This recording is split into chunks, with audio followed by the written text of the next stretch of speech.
سمجھ میں نہیں آ رہا اور غلط سند پڑھ رہے ہیں اور ایک سمجھتے ہی نہیں. قرآن کہہ رہا ہے حتی تعلموا ما تقولون، تمہیں معلوم ہونا چاہیے کیا کہہ رہے ہو تم.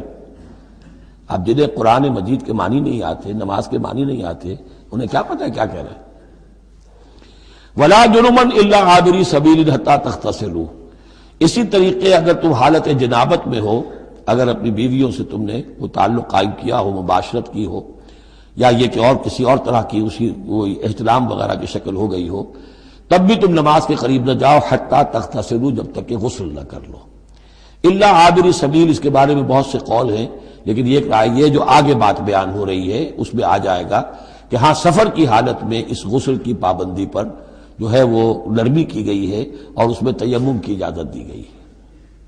وَإِن كُنتُم مَرْضَىٰ، اور اگر تم ہو بیمار، أَوْ عَلَىٰ سَفَرٍ، آدمی مریض ہے، نہانے میں اندیشہ ہے، بخار بہت تیز ہے یا کچھ اور ہے معاملہ ہے، أَوْ عَلَىٰ سَفَرٍ، یہ سفر میں ہے، أَوْ جَاءَ أَحَدٌ مِّنكُم مِّنَ الْغَائِطِ، یا یہ کہ تم میں سے کوئی جو ہے قضاء حاجت کے بعد آیا ہے، أَوْ لَامَسْتُمُ النِّسَاءَ، یا تم نے عورتوں کے ساتھ مباشرت کی ہے، فَلَمْ تَجِدُوا مَاءً، اور تم پانی نہ پاؤ.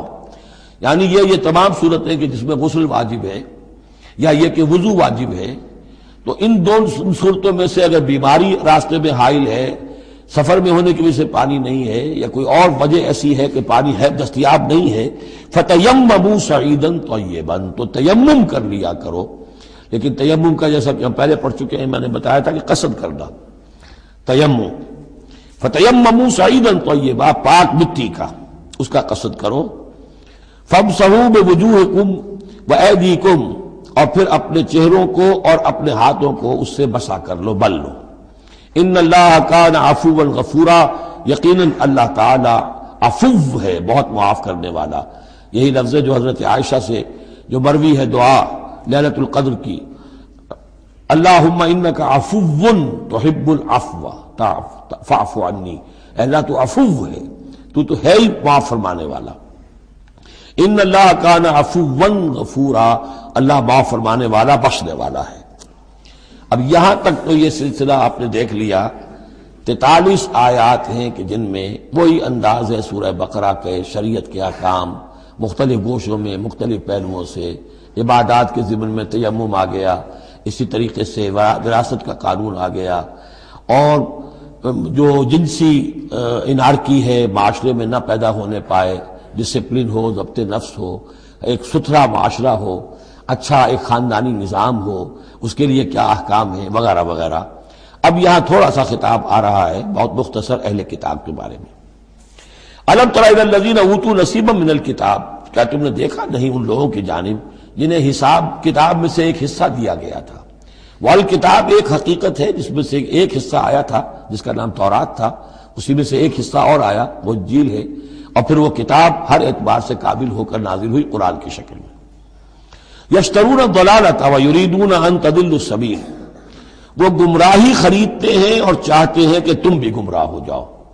یہ جیسے مشرکین مکہ کیا کرتے تھے کہ لوگ قرآن نہ سنیں تو کوئی گانے والی کوئی لے آیا تھا کہیں سے، تاکہ لوگ جو ہیں اس کے گانے سننے کے اندر ہی لگے رہیں اور حضور کی بات سنے کوئی نہ. اسی طریقے سے یہ مدینے کے اندر بھی اس قسم کے معاملات جو ہیں، یہ یہودی جو ہیں اس قسم کے، جو ہمارے ہاں یہ میچز ہو رہے ہیں اور معلوم ہوتا ہے کہ ٹی وی پر گویا کہ دنیا کی اہم ترین شے جو ہے وہ کرکٹ ہے اور ٹینس ہے اور وہ وہاں کی جو اور گیمز ہیں، اور پاگل ہوئی ہے دنیا اس کے اوپر، پاگل.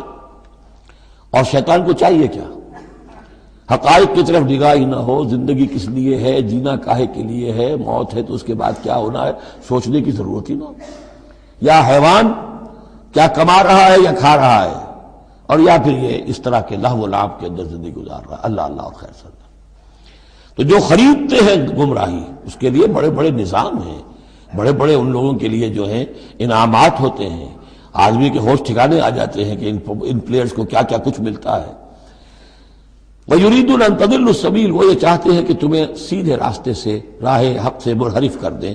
وَاللَّهُ أَعْلَمُ بِأَعْدَائِكُمْ، اللہ تمہارے دشمنوں سے خوب واقف ہے. وَكَفَىٰ بِاللَّهِ وَلِيًّا، اور وہ کافی ہے تمہارے ولی اور پشت پناہ ہونے کی حیثیت سے. لیکن ظاہر بات ہے کہ تم اس کا کہنا مانو گے تب نا. وَكَفَىٰ بِاللَّهِ نَصِيرًا، اور مددگار ہونے کے اعتبار سے بھی وہ کافی ہے. مِنَ الَّذِينَ هَادُوا يُحَرِّفُونَ الْكَلِمَ عَن مَّوَاضِعِهِ، ان یہودیوں میں سے ہی وہ لوگ ہیں کہ جو کلام کو اس کے اصل مقام سے پھیرتے ہیں۔ وَيَقُولُونَ سَمِعْنَا وَعَصَيْنَا، یہ ہم پڑھ چکے ہیں، کہتے ہیں ہم نے سنا اور ہم نے نہیں مانا۔ بظاہر یہ کہ سمعنا وَأَطَعْنَا کہہ رہے ہیں، حقیقت میں سمعنا وَعَصَيْنَا۔ وَاسْمَعْ غَيْرَ مُسْمَعٍ، اور وہ حضور سے یہ بھی کہتے تھے گستاخ ذرا سنیے، نہ سنا جائے، نہ سنے، یہ چپکے سے کہہ دیا کہ ہمیں کو آپ کو سنانا بھی مطلوب نہیں ہے خاص۔ وَاسْمَعْ غَيْرَ مُسْمَعٍ وَرَاعِنًا لَيًّا بِأَلْسِنَتِهِمْ، اور رائنا کو رائینا کہہ دیا ہے ہمارے چرواہے، بِأَلْسِنَتِهِمْ اپنی لین اپنی زبانوں کو موڑ کر، وَطَعْنًا فِي الدِّينِ، اور دین میں طعن کرنے کے لیے، عیب لگانے کے لیے۔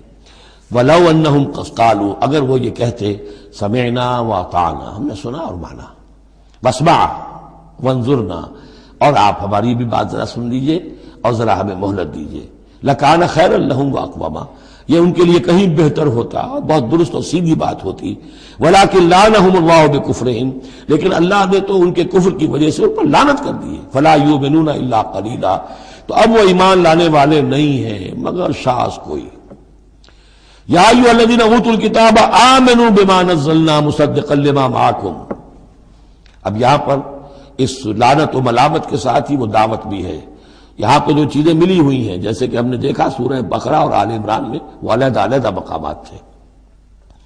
اے وہ لوگوں جنہیں کتاب دی گئی تھی، اوتوا الکتاب آمنوا بما نزلنا، ایمان لاؤ اس پر کہ جو ہم نے نازل کیا ہے، مصدقا لما معکم، اس جو کہ تصدیق کرتے ہوئے آیا ہے اس کی جو تمہارے پاس ہے، من قبل ان نطمس وجوہا، اس سے پہلے کہ ہم چہروں کو مٹا دیں۔ اس کا مطلب کیا ہے کہ چہروں پر جو نشان ہیں، کوئی ایک ہاتھ پھرے کہ کوئی نشان باقی نہ، اسپاٹ ہو جائے۔ فنردھا علی ادبارہا، پھر ان کو ان کی پیٹھوں کی طرف موڑ دیں، چہرہ پیچھے اور گدی سامنے، جیسے کہ اصحاب سبت کے ساتھ ان کو بندر بنا دیا یا انہیں خنزیر کی شکل بنا دی۔ تو فرمایا اور نلعنہم کما لعنا اصحاب السبت، یا ہم ان پر وہ لعنت کر دیں جو اصحاب سبت پر ہم نے کی تھی۔ یہ تفصیل آئے گی سورہ اعراف میں، لیکن واقعہ اجمالاً جو ہے سورہ بقرہ میں آ چکا ہے۔ وَكَانَ أَمْرُ اللَّهِ مَفْعُولًا، تو اس سے پہلے پہلے تم ایمان لے آؤ، ورنہ اللہ کا معاملہ جو ہے وہ تو ہو کر رہنا ہے۔ إِنَّ اللَّهَ لَا يَغْفِرُ أَن يُشْرَكَ بِهِ، پہلی مرتبہ بھی آیت یہاں آ گئی۔ یقیناً اللہ اسے ہرگز نہیں بخشے گا کہ اس کے ساتھ شرک کیا جائے۔ وَيَغْفِرُ مَا دُونَ ذَلِكَ لِمَن يَشَاءُ، ہاں اس سے کم تر جو کچھ ہوگا جس کے لیے چاہے گا بخش دے گا۔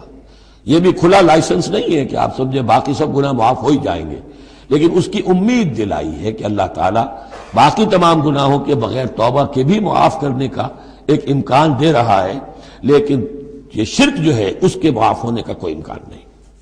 وَمَن يُشْرِكْ بِاللَّهِ فَقَدِ افْتَرَىٰ اِثْمًا عَظِيمًا، اور جو اللہ تعالیٰ کے ساتھ شرک کرتا ہے اس نے تو بہت بڑا طوفان باندھا ہے۔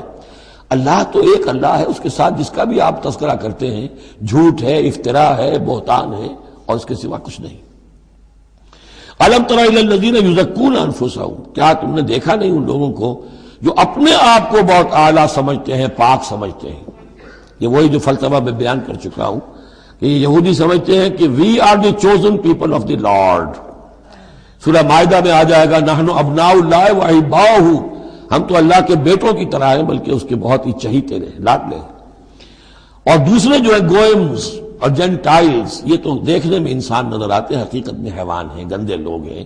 ان کو تو جس طرح کھاؤ، لوٹو، گسوٹو، ان کو جس طریقے سے دھوکہ دو، ان کو بائی ہوک بائی کروک جو بھی ان سے استحصال ہو، جس طرح بھی کر سکو کرو۔ ان کے بارے میں تو لیس علینا فی الامیین سبیل، ان کے بارے میں ہم پر کوئی گرفت ہے ہی نہیں، ہم سے کوئی محاسبہ ہوگا ہی نہیں۔ جیسے ہرن ہے، پھر رہا ہے، آپ نے شکار کیا، کھا لیا، کون پوچھے گا آپ سے؟ اسی طرح یہ انسان نما حیوان ہے، جو چاہو کرو ان کے ساتھ۔ بل اللہ یزکی من یشاء، یہ تو اللہ تعالیٰ ہی پاک کرتا ہے جس کو چاہتا ہے۔ ولا یظلمون فتیلا، یہ تمہارے کہنے سے تم پاک نہیں ہو جاؤ گے، اونچے نہیں ہو جاؤ گے، اعلیٰ عرفہ نہیں ہو جاؤ گے۔ ہاں کہ ظلم نہیں کیا جائے گا ان پر کچھ بھی، فتیل کے برابر بھی۔ دھاگا، فتیل اصل میں کہتے ہیں کہ جو آپ نے دیکھا ہوگا آج کل تو کھجوریں کھاتے ہیں تو کھجور کی گٹھلی کے ساتھ ایک چھوٹا سا دھاگا لگا ہوتا ہے کہ جس سے بقیہ کھجور کے ساتھ اس کا تعلق ہوتا ہے، وہ گٹھلی کی ناف کے ساتھ سمجھ لیجئے، وہ فتیل ہے۔ اب ظاہر بات ہے کہ اس زمانے میں جو چھوٹی سی چھوٹی چیزیں لوگوں کے مشاہدے میں آتی تھی تو کسی چیز کے چھوٹے ہونے کے لیے مثال وہیں سے دی جا سکتی تھی۔ انظر کیف یفترون علی اللہ الکذب، دیکھو